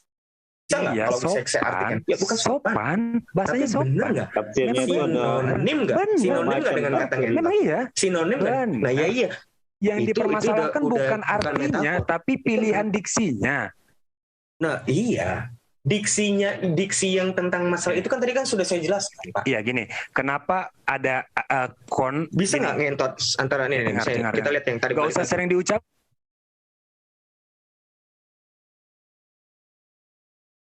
Gini, nggak usah sering diucapin ke telinga orang lain juga, Mas. Jadi gini ya, kenapa KUN? Perhatian, ini ada yang merekam, ini ada yang menyiarkan langsung. Bahasanya yang sopan. Gak apa-apa, bahasa Bible gak apa-apa kayak gitu, Pak. Aderion, tolong Aderion. Aneh loh, Bang Pion ini aneh. Pakai bahasa yang logis lah, pakai bahasa yang sopan. Iya, dia gini aja. Dia ketika mungkin menjelaskan sesuatu itu mungkin ya kepada orang tua atau siapapun itu kayaknya udah bakal ditabok nih orang nih. Jadi itu kenapa bisa ditabok? Baiklah. Gini.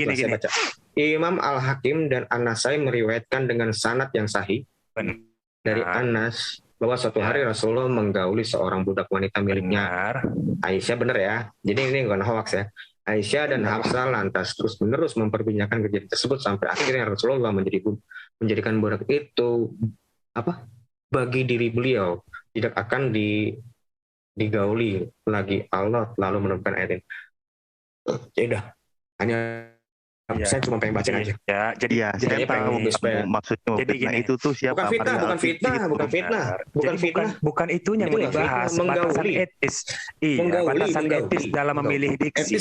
Etis nggak? Iya, sangat-sangat etis kalau menggauli, Bos. Jadi gini, dengar, Bos. Malu kok, kalian kesananya ini selalu malu, nggak pernah dijawab. Misalnya gini, Bapak kalau ngomong sama guru tuh lebih milih mana antara menggauli dengan ngen tadi? Lebih milih mana? Ini karena kalau ngomong sama guru semisal. Ini kan ngomongnya, kalau konteksnya. Konteks. Ya, enggak, misalnya menjelaskan satu kegiatan itu, kegiatan manusia itu. Iya, berhubungan biologis. Kenapa enggak ngen? Apa? Kenapa enggak pilih ngen? Kalau kalau saya sama kamu ya ngentot aja udah. Astaga, Derion. Enggak jelas kan? Ya udah. Saya next ya. Oke, saya close mic dulu. Enggak jelas. Sih kok nggak jelas kok gimana sih? Stop. Kalau Pak, begini loh Pak, ini kan menggauli, Rasulullah menggauli budaknya, kan itu kan menggauli kan yang sama aja, setara kan dengan kata itu. Iya, sekali lagi saya tanya sama Mas ya, dengan sangat sopan ya. Setara nggak? Ini bukan tentang sopan atau enggak? Artinya sama. Ya. Oke. Ya udah. Oke. Nah, ya sekarang saya nanya nih sama Bro Aderion ya. Lah, kabur deh. Lah, kabur deh. Parah dia mah parah. Jadi sederhana kan, dia kalau ngomong sama gurunya mungkin atau ngomong sama orang tua, kegiatan itu dia sebut apa? Ingin atau menggauli? Pasti kan menggauli atau berhubungan intim kan, kenapa nggak pilih ingin? Nah di situ baru udah ngabluh. Makanya kalau jebakan Batman tuh kita kasih jebakan Superman kan. Kalau aku ditabok dia ngomong sama itu. Tadi surat apa Om? Surat apa? Itu At-Tahrim Asbabun Nuzul itu tuh sering jadi bahan itu. At-Tahrim ayat berapa? Kritikan juga. Ayat 1 Pak. Dari ayat 1 Asbabun Nuzulnya itu kan Rasul mengharamkan diri apa yang sudah Allah halalkan. Itu kan istrinya itu Siti Maria Kibti itu yang budak yang sudah jadi istrinya gitu loh. Di situ simpel. Iya, aslinya banyak sebenarnya bukan cuma itu. Kan itu. Betul. Sehingga banyak pendapat. Nah itu dia ngambil narasi itu dan itu pun sepintas seolah-olah, makanya tadi seperti bilang mencabuli kan dia bilang.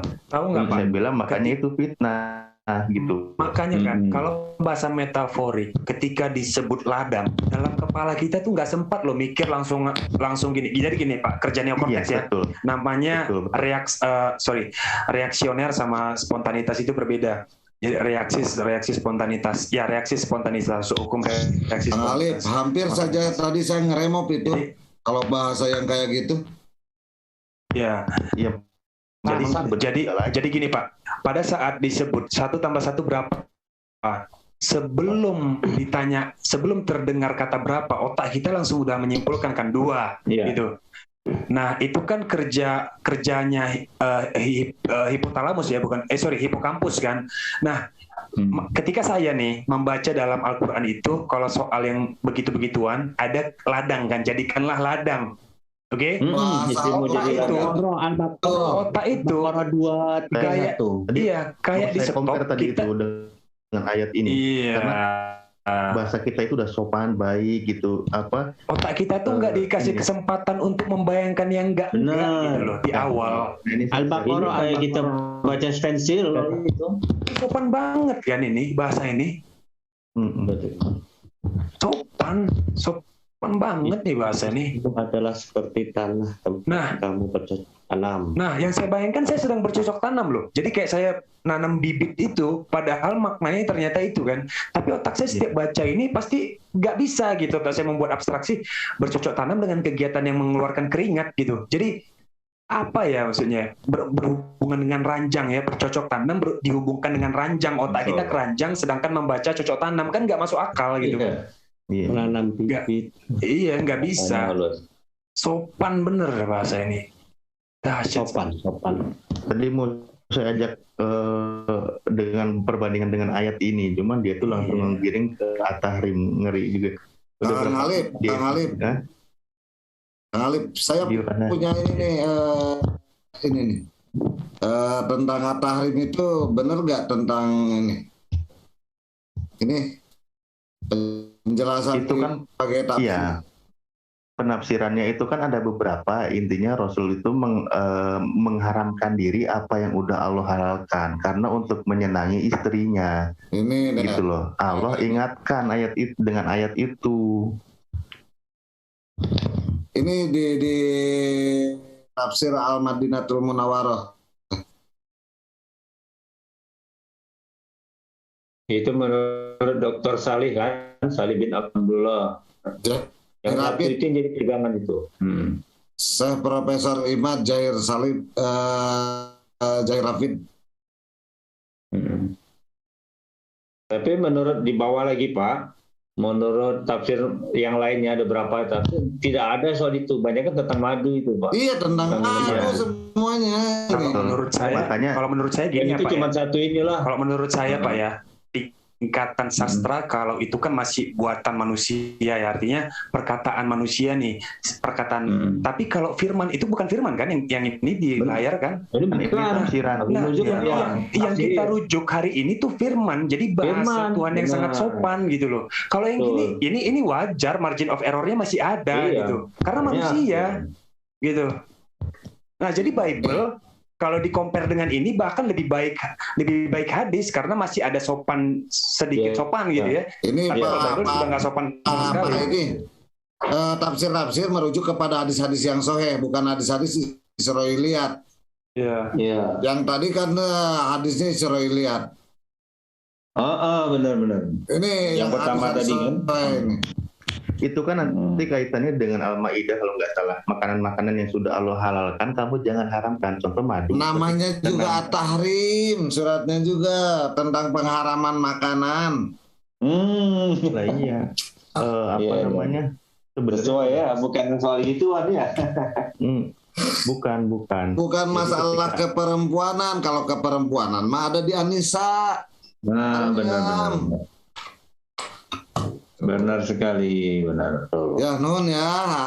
Saya mood lagi tadi kan mau di remove itu si Panggabean tuh. Sering buat nyerang itu mengenai masalah hamba sahayanya itu. Sering buat nyerang di Ya, makanya kita harus dibekali dengan tafsir-tafsir Kang Alif. Benar. Iya. Juga dengan hadis-hadis yang sahih. Kadang kadang-kadang hadis Israiliyat yang dipakai. Iya. Dikasih nomor hadis Bukhari, padahal isinya bukan itu. Itu kalau itu. Inilah. Baru. Saya Kang Farhan sudah tahu itu. Seperti begini. Rasulullah sering menggauli istrinya di malam Jumat. Itu hadisnya palsu. Iya. Karena kebiasaan Rasulullah itu adalah beribadah dan berzikir pada saat malam Jumat, begitu. Bukan menggauli istri. Makanya malam sunnah itu berawal dari saudara Rasul itu palsu. Ayo tuh palsu. Jangan bilang sama Bang Farhan. Iya, itu hadis palsu, Om. Sama dengan hadisnya tukang labu. Labu manakala dubaya dulu jannah, barang siapa yang makan labu maka dia akan masuk surga. Ternyata hadisnya dibikin oleh tukang labu. Iya, Bro John. Begitu, Bro John.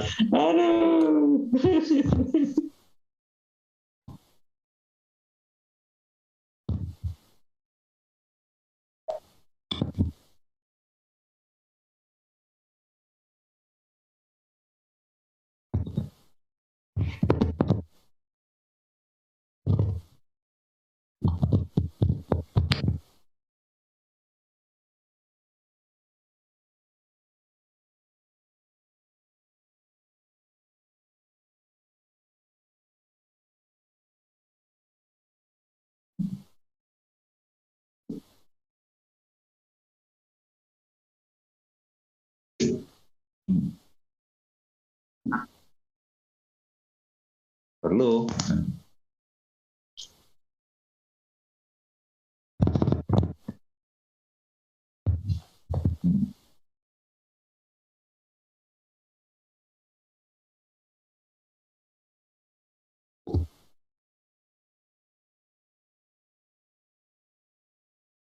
Doktrin gereja ya, bukan doktrin Bible ya.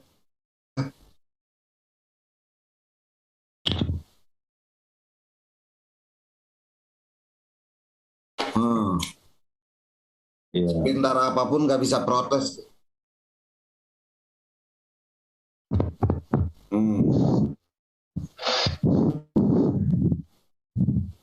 Beda dengan Al-Quran, apalah tatap karun, lakum takilun. Di dalam Al-Quran itu ya. Padahal Yesus sudah pernah bilang, kasihlah Tuhanmu dengan akal dan budimu, dengan akal. Tuh Yesus yang ngomong, tapi nggak mereka lakukan. Gitu. Kita ini banyak, Al-Quran ini banyak membuka peluang untuk berpikir, apalah takilun, apalah tatapakarun. Berapa puluh ayat yang begitu.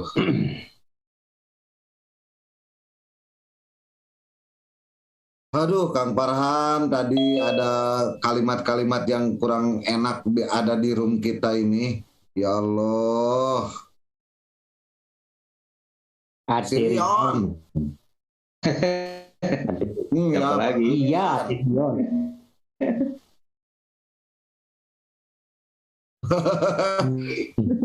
Aduh, kacau, nggak enak didengar. Hampir saja pemburu akal tuh ke pancing-pancing. Untung saya mute all beberapa kali. Ya banyak kita dibantu dengan Pak Satria pemburu akal itu untuk literasinya. Ya pun tadi bilang saya siap dibaptis. Pangeran bertopeng nih masuk lagi. Kita nggak tahu siapa, kita pancing aja lah, biarin. Pangeran bertopeng biasa nama. Saya bisa bertanya ke pemburu akal ya? Boleh. Boleh. Kalau menggunakan akal, Pak. Iya. Tadi kan pemburu akal itu banyak masalah-masalah pemilihan kata dalam kitab suci ya. Bisa nggak saya sedikit menampilkan ayat Al-Quran yang kira-kira bisa di-compare ya? Ya, saya share screen-nya, izin ya. Ini kelihatan ya di An-Naba ayat 33 ya. Di situ dikatakan kalau dalam bahasa Indonesia dan garis-garis belia yang sebaya, tetapi dua terjemahan bahasa Inggris mengatakan voluptuous atau full breast ya. Ini artinya sangat kalau mau compare dengan Yeskiel tadi, ini juga sangat kata-kata yang cukup bernuansa seksualitas ya. Ada kata full breast menonjolkan hal-hal yang feminisme atau seksualitas. Saya kira hal-hal begini juga ada dalam Al-Quran ya. Cuma dalam terjemahan bahasa Indonesia disembunyikan itu. Tapi dua terjemahan bahasa Inggris, iya, full breast dan voluptuous, wanita-wanita yang menggairahkan. Iya. Jadi kalau mau baca ini saja sudah terbayang full breast itu kayak apa itu. Artinya itu kenapa bahasa Inggrisnya menerjemahkan itu? Enggak ke itu sahih. Terus anak. Iya. Kalau mau compare. Terus ini kalau nggak salah, ini para bidadari surga ini kisahnya ini. Iya, ini surat An-Naba ya. Maksudnya tadi kan begitu di kitab Yeskiel itu diumbar-umbar bahwa sangat mengandung masalah-masalah seksualitas ya. Jadi gini, itu gini ya. Sorry para senior, bidadari itu kalau dalam bahasa Inggris tuh sama nggak dengan angel? Bahasanya, spellingnya. Bidadari. Dalam bahasa Inggris itu angel atau bukan? Angel ya.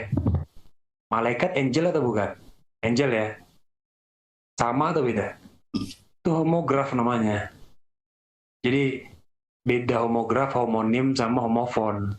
Jadi kalau dalam Bible bukan homografnya yang bermasalah, tapi pilihan homografnya yang bermasalah. Kalau dalam bahasa Inggris itu cuman kekurangan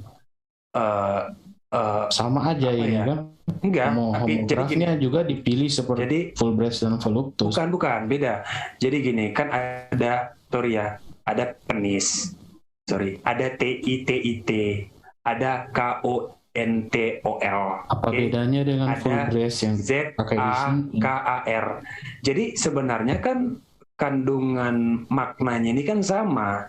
Tetapi kenapa ketika saya misalnya di tempat umum, pada saat saya pidato, saya pilih kata KONTOL, itu etis nggak etis kan? Nah, nilai etis dan nggak etis itu value-nya yang menentukan siapa? Batasan etisnya yang menetapkan itu siapa? Kan manusia itu sendiri toh. Nah, manusia ini secara universal kan sudah sepakat mana sih yang masuk dalam kategori batasan etis.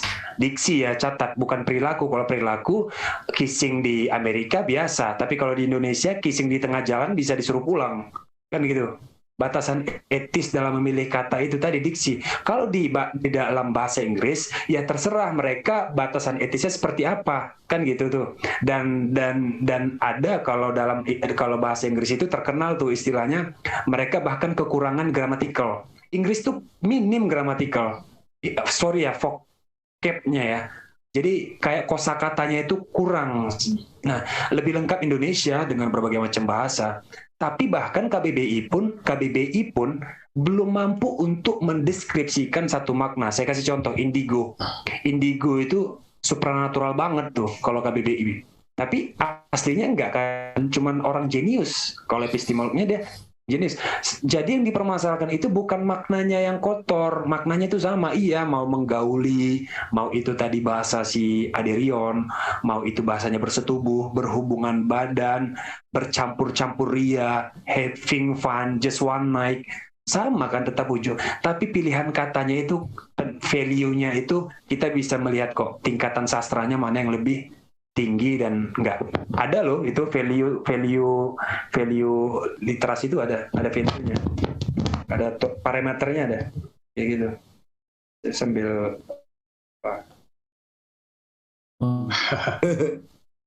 Ngapain coba Yahudi gadungan ada di Indonesia? Itu perintah Yahudi itu ya, dimanapun mereka berada, wajib itu perintah ke Israel gitu, nunggu Mesias mereka Dajjal. Harus kumpul ya, harus kumpul itu. Harus kumpul. Ngapain ya? Jadi sebenarnya ini kalau saya mau jujur ya, ini kuncinya kalau mau tahu beneran Yahudi atau enggak. Orang Yahudi itu nggak akan pernah nggak tahu, apalagi mau terlepas ideologinya macam apa, nggak akan pernah nggak ada yang nggak tahu soal sejarah soal keluarga Rothschild. Jadi itu juga salah satu tokoh dunia yang masih diagungkan oleh kaum Yahudi sendiri ya. Rothschild itu yang memang penguasa 2/3 bumi hari ini kan. The Rothschild family itu yang incest itu hubungan antar saudara kandung supaya mempertahankan tirani dan ras dan keturunan, dan dia memang Yahudi murni keluarga itu. Nah jadi kalau nggak tahu soal itu, saya kira cuman Yahudi cuman ngaku-ngaku aja ya, Yahudian, karena Yahudi ini nggak bisa diklaim ketika bergabung dengan orang Yahudi, bahkan sebagai Zionis sendiri. Zionis itu belum tentu Yahudi gitu. Yahudi itu berdasarkan darah dia, darah Yahudi, udah nggak bisa dibeli itu label Yahudi itu. Mau nikah sama istri Yahudi tetap dibedain, dan jarang ada non Yahudi nikah sama Yahudi, jarang, biasanya sedikit lah gitu. Nah, kayak gitu sebenarnya. Makanya kalau ada orang yang klaim Yahudi, justru dipertanyakan. Yahudi itu jarang ngeklaim, apalagi di Indonesia. Jarang dia ngakuin tuh. Jarang ngakuin. Cuman bisa dilihat dari ketika ditanya soal budaya-budaya Yahudi. Nah, dia kalau dia menguasain, terus ada sejarah-sejarah Yahudi juga dia menguasain, kayaknya condong dia Yahudi gitu. Tapi kalau ngaku, saya justru nggak percaya. Kalau ada saya Yahudi nih, nggak percaya. Darah Yahudi ya, nggak percaya saya. Gitu Yahudi itu. Nah itu yang beberapa tahun lalu itu kan si Yitzhak itu malah nolak Rothschild. Begitu waktu soal konflik Palestina sama Israel itu dibombardir sama saya terus Lokajaya itu kan dia nolak itu Rothschild Yahudi. Tawa aja. Zaman sekarang masih menolak Rothschild itu berarti hidupnya di dimensi astral. Gak mungkin dunia udah ditelanjangin oleh Rothschild saat ini. Dan itu fakta ya, fakta sejarah yang nggak boleh dicatat, tapi wajib diakui oleh penduduk bumi. Ya Rothschild itu, nggak mungkin, enggak, dia emang harus diakuin gitu. Rothschild itu berdarah Yahudi, yang satu, kenapa dia harus incest? Karena mempertahankan Yahudi murni dia. Dia incest kan. Mana ada yang nggak incest keluarga Rothschild family?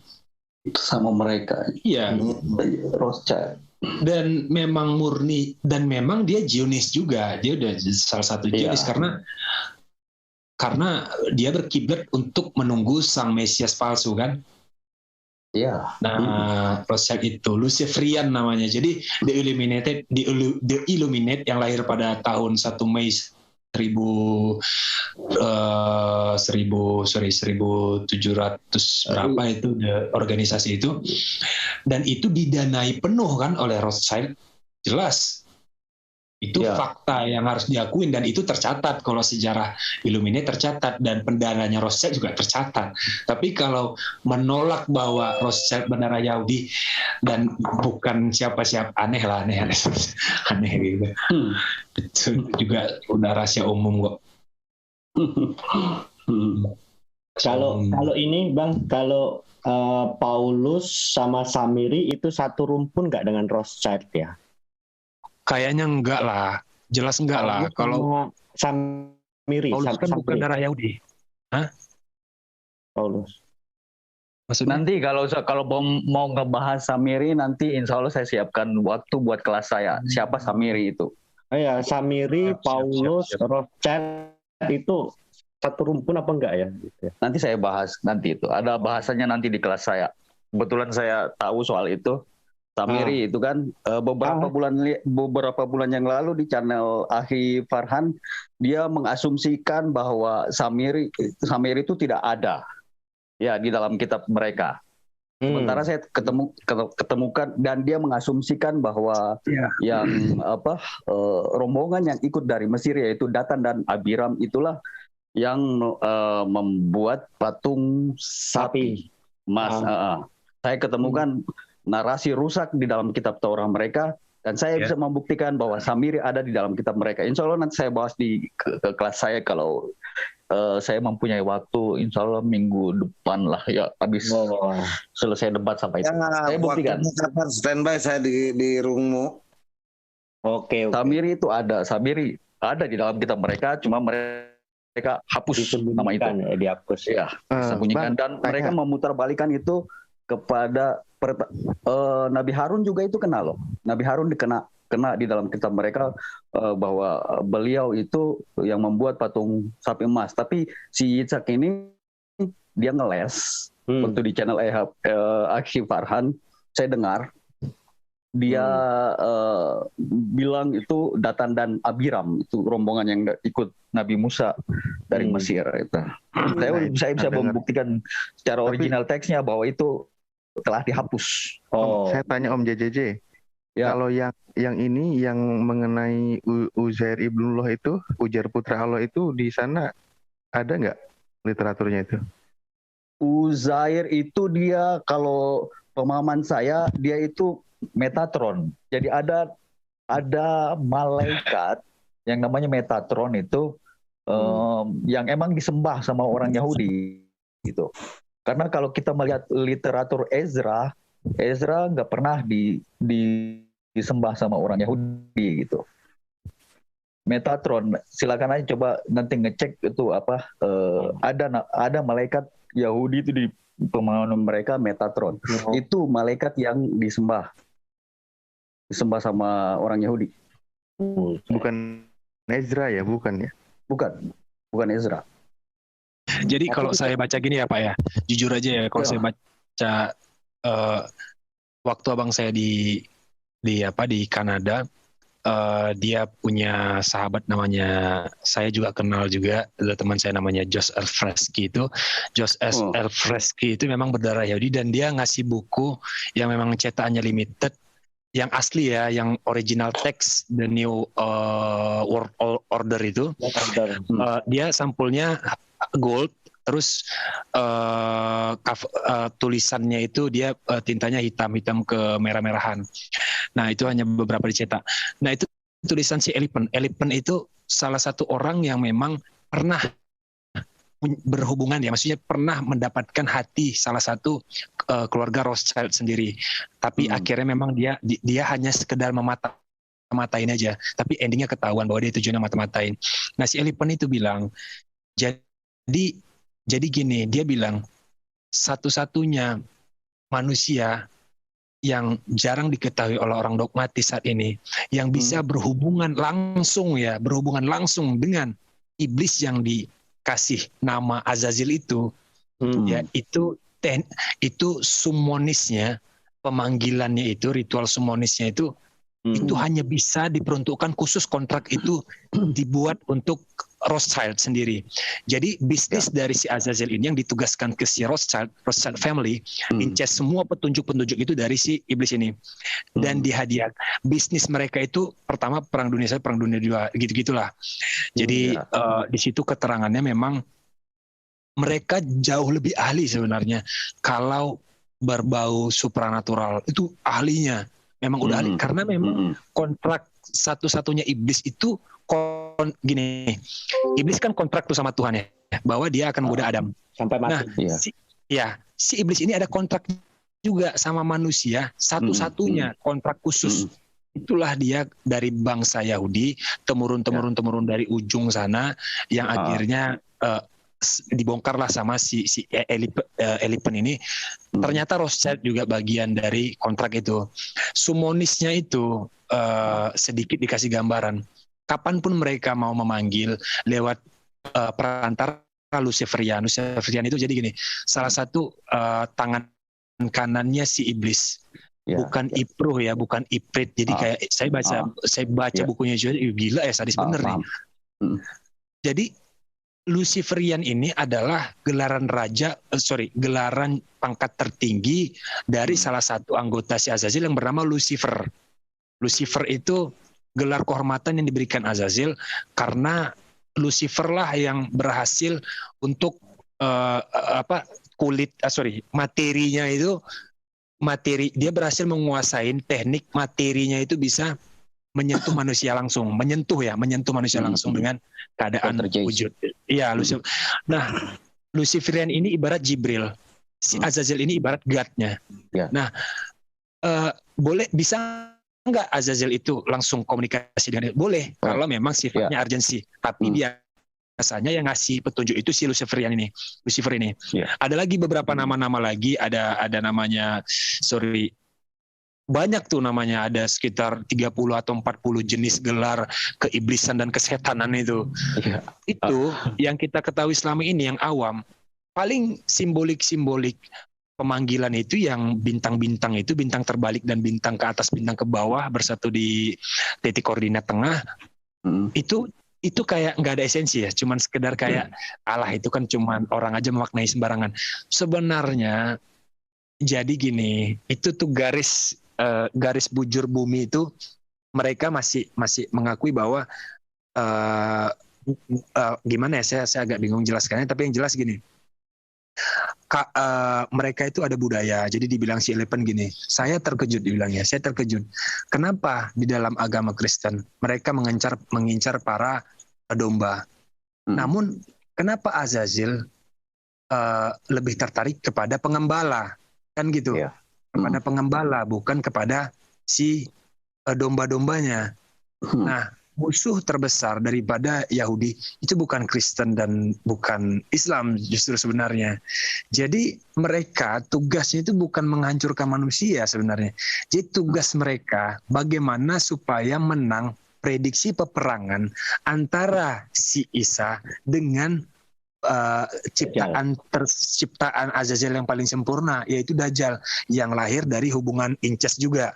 inces dan digilir pula lagi. Yang nggak tahu sorry ya, spermnya itu dari abang yang mana? Soalnya ada 4 orang kalau dari keterangan itu, jadi ada 4 abang menggilir adik kandung mereka, masing-masing mengeluarkan cairan itu dengan sangat nikmat sekali, dan lahirlah ini manusia satu ini yang bernama Dejala ini tadi ya. Dejala, sebenarnya dia tulisannya Dejala itu, sorry, bentar. Ya.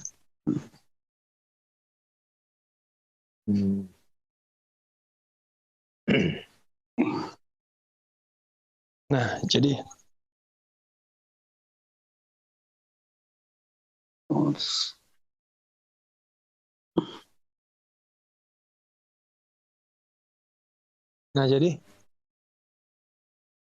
Dejala itulah dia. Memang kalau saya belum tahu kalau dari penjelasan umat muslim ya tentang si Dejala ini apa. Dejala itu berita artinya. Jadi kalau di situ keterangannya adalah belum ada yang tahu nama asli daripada si makhluk yang memiliki gelar tertinggi sebagai berita bohongnya. Jadi tugas Nabi itu kan memberitakan yang benar ya. Ya. Kalau Dejala memberitakan lawannya. Jadi sama-sama berita yang sangat dipercaya dua-dua ini. Ya. Nah, Dejala itu artinya berita. Jadi berita bohong. Nah, tapi nggak tahu kalau dalam umat Islam. Nama aslinya bukan itu. Iya. Jadi dia itu nggak pernah dikasih nama sebenarnya. Tapi, aduh, saya kok di apa yang dipanggil bentar. Lanjut dulu ngobrolnya bentar.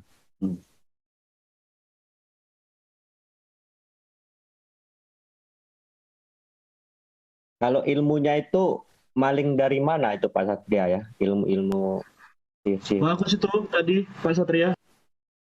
Oh. Ini ngeri-ngeri sedap ini pembahasannya ini.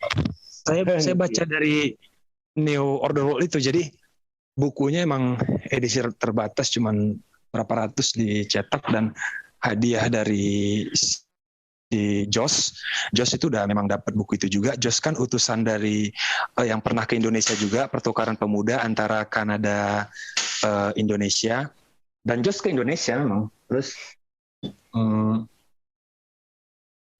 limited dia karena kita Kang Satria. Limited kan bukunya. Iya, kalau mau cari di Gramedia bullshit ya, kayak saya bilang berani potong leher saya, mutilasi deh daging saya ini kalau ketemu buku itu. Ada di Gramedia Indonesia. Nggak akan ada. Jadi yang ada itu cuman prediksi-prediksi aja. Nah, kenyataan yang sebenarnya bahwa si makhluk ini, makhluk yang berkelamin jantan ini, dia itu nggak bernama kalau di situ. Mereka itu menyebutnya sebagai apa ya istilahnya? Saya lupa istilahnya itu. Pokoknya dia target dia itu bukan manusia, tapi memang makhluk ini tuh sengaja memancing si Isa. Dia udah tahu cara mancing Isa itu kayak gini. Kenapa harus Isa? Kenapa harus Mesias itu? Mesias yang asli yang lawan di situ. Keterangannya kalau di situ, kenapa harus Mesias yang asli itu yang bernama Isa Al-Masih itu atau Jesus Christ yang orang Kristen yang dia cari, yang dia diburu oleh si berita buruk ini. Nah, sejarahnya itu ada. Jadi gini sejarahnya. Yang pernah menyaksikan peristiwa hubungan itu, hubungan badan itu di salah satu gubuk yang seingat saya gini, di salah satu gubuk di pinggiran hutan ada di daerah, saya negaranya nanti coba saya ingat lagi, negara di bagian itu tempat nanti istananya berdiri juga tuh, kerajaan dia berdiri, saya lupa tuh nama, dulu itu ada hutan dia di gubuk. Nah, suara desan-desan dan dentingan-dentingan itu yang menyaksikan dengan mata terbelalak, maksudnya melihat itu langsung, itu si Isa yang ngelihat. Nah, sebenarnya 4 abang dan 1 perempuan ini tahu bahwa mereka disaksikan, tahu mereka. Dan saya nggak tahu apa isyarat atau perintah dari Yang Maha Kuasa kepada Isa Al-Masih ya, sehingga harus ditunggu dulu atau gimana, jangan dulu dicegah, jangan begini, saya juga nggak tahu tuh soal itu. Tapi mereka sepakat kalau anak ini lahir tidak ada yang boleh tahu sumbernya dari mana. Ya, kalau anak ini lahir tidak ada yang boleh tahu sumbernya dari mana. Nah, satu-satunya yang memang mengetahui dan mereka juga sadar tidak akan bisa melawan si Isa ini karena perintah si Azazil. Azazil bilang, jangan coba-coba melawan, biarkan saja satu manusia itu, karena itu nanti kelak akan kita bunuh. Biarkan dia menyelesaikan permainan dia dulu, kata si Azazil ke 4 laki-laki bersaudara ini, sama 1 perempuan. Lahirlah nih si manusia ini. Tugas si manusia inilah yang paling utama dulu, menghabisi si Isa. Tapi karena beritanya si Isa udah diangkat ke langit, dia harus mancing, timing namanya.